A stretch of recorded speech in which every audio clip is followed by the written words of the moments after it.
Hey, welcome back to Reading the Bible Together. Pastor Matt again with Dave Frank. We're opening up Mark chapter 14 today.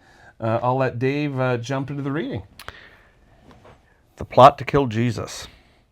It was now 2 days before the Passover of the Feast of Unleavened Bread, and the chief priests and the scribes were seeking how to arrest him by stealth and kill him, for they said, "Not during the feast, lest there be an uproar from the people."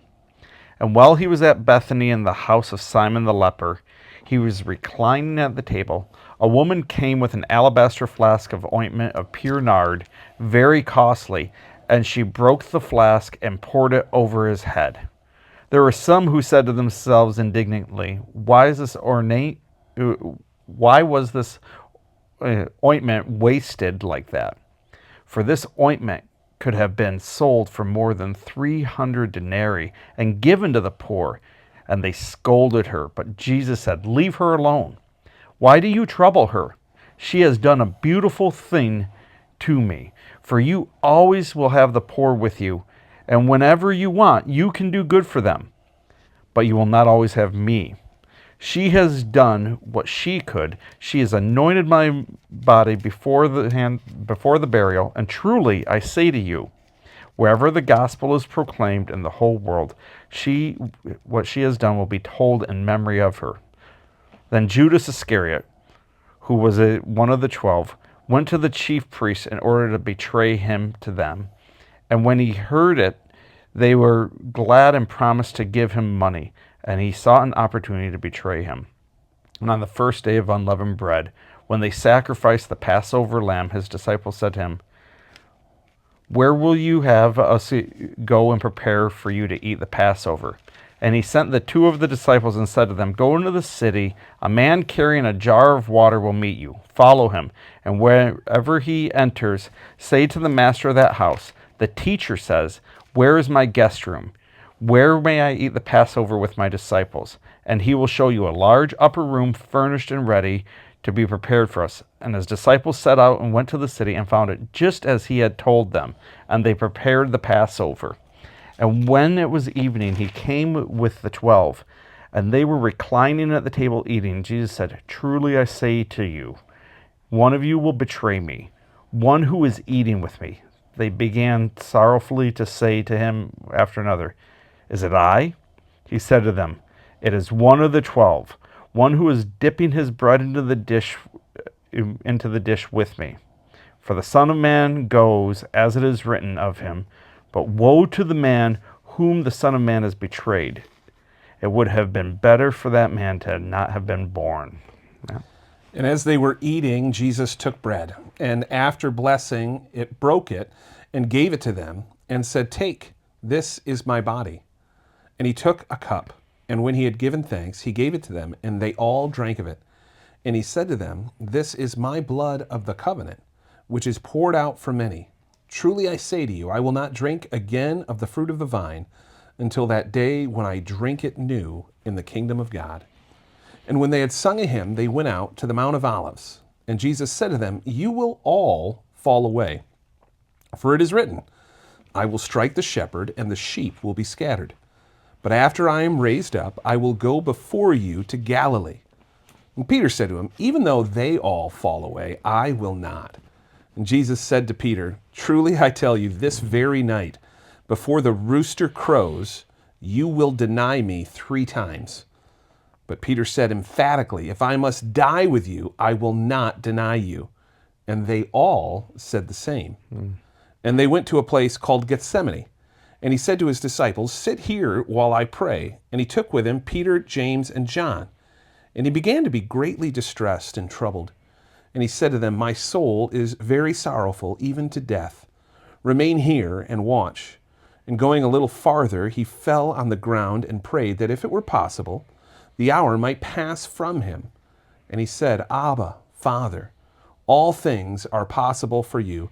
Remove this cup from me. Yet not what I will, but what you will. And he came and he found them sleeping, and he said to Peter, Simon, are you asleep? Could you not watch 1 hour? Watch and pray that you may not enter into temptation. The spirit is willing, but the flesh is weak. And again he went away and prayed, saying the same words. And again he came and found them sleeping, for their eyes were very heavy, and they did not know what to answer him. And he came the third time and said to them, Are you still sleeping and taking your rest? It is enough. The hour has come. The Son of Man is betrayed into the hands of sinners. Rise, let us be going. See, my betrayer is at hand. And immediately, while he was still speaking, Judas came, one of the 12, with him a crowd with swords and clubs from the chief priests and the scribes and the elders. Now the betrayer had given them a sign, saying, The one whom I kiss is the man. Seize him and lead him away under guard. And when he came, he went up to him at once and said, Rabbi, and he kissed him. And then he laid his hands on him, and they seized him. But one of those who stood by drew his sword and struck the servant of the high priest and cut off his ear. Jesus said to them, Have you come out against a robber with swords and clubs to capture me? Day after day I was with you in the temple teaching, and you did not seize me. But let the scriptures be fulfilled. And they left him and fled. A young man followed him, with nothing but a linen cloth about his body, and they seized him, but he left the linen cloth and ran away naked. And they led Jesus to the high priest, and all the chief priests and the elders of the scribes came together. And Peter had followed them at a distance, right into the courtyard from the high priest, and he was sitting with the guards, warming himself at the fire. Now the chief priest and the whole council were seeking testimony against Jesus to put him to death, but they found none. For many bore false witness against him, but their testimony did not agree. And some stood up and bore witness against him, saying, We heard him say, I will destroy the temple that is made with hands in 3 days, and I will rebuild another not made with hands. Yet, even about their testimony, they did not agree.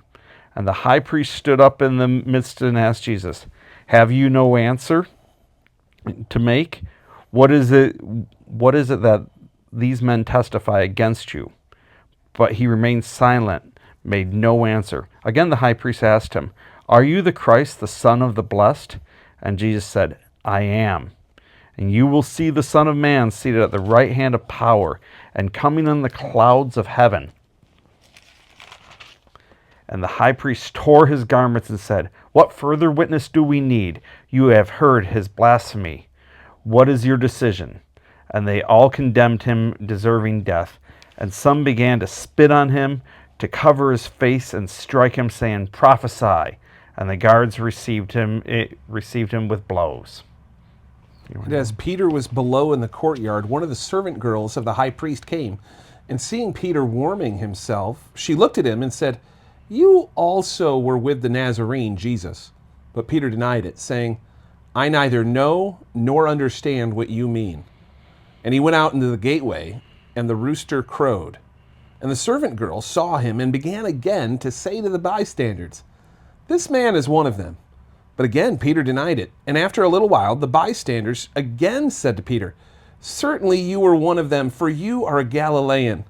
But he began to invoke a curse upon himself, and to swear, I do not know this man of whom you speak. And immediately the rooster crowed a second time.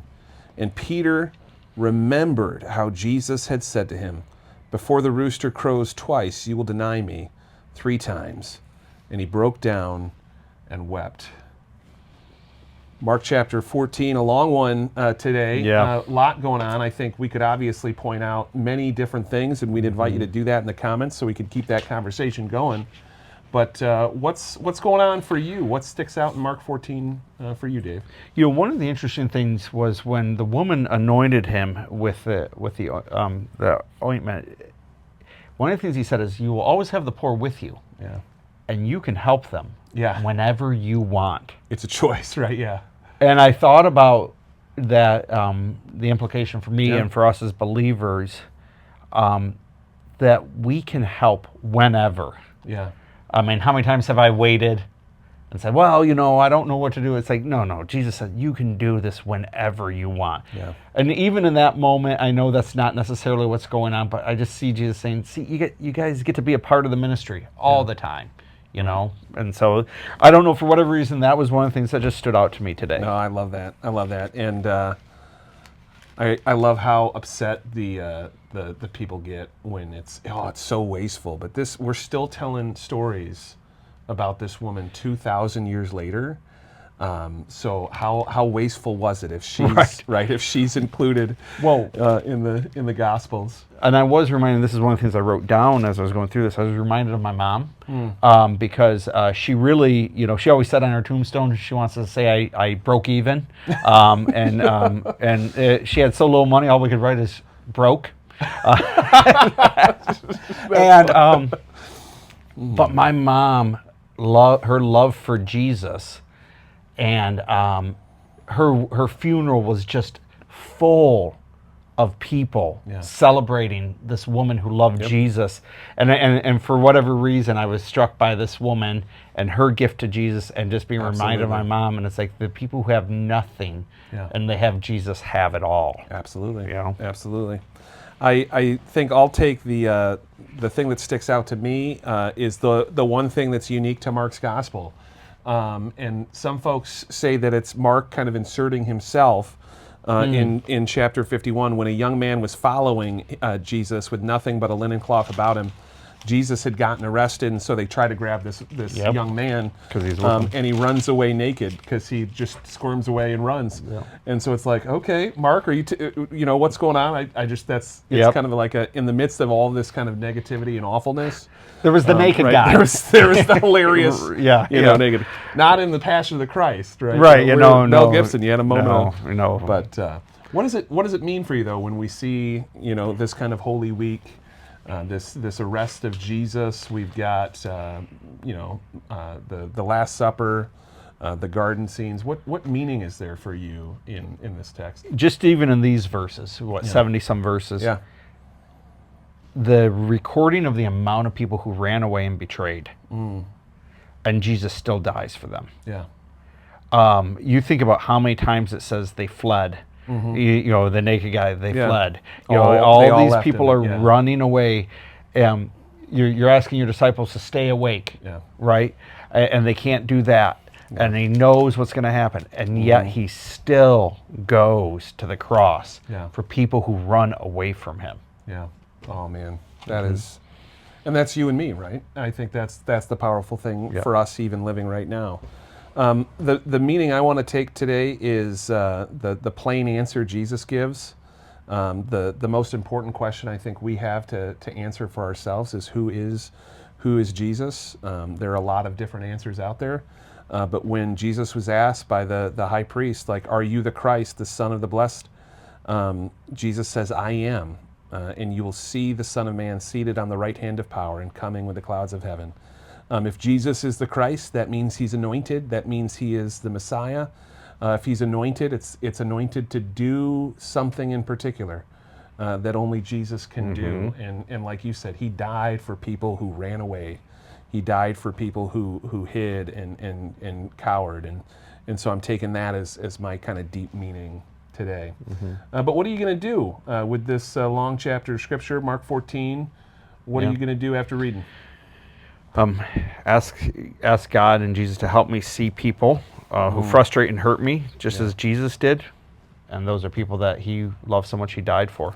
Oh man, I love that. I think I want to be self-reflective in a similar kind of way, that when I see somebody who's doing something amazing for God, instead of like thinking about what's the financial or what's the return.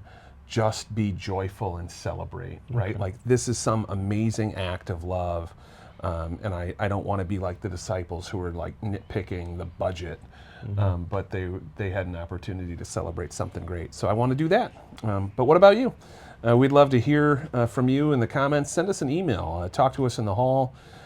We just love reading the Bible together and what that means for our church. There are hundreds of you signed up in Church Center. There are hundreds more of you who are making Faith Troy, Yeah, your unbelievable. your church home on the Bible app, and even more who are just reading along with a paper copy and watching the videos. So we're excited. Thanks so much. Dave will be back with Mark chapter 15 tomorrow. We'll see you then.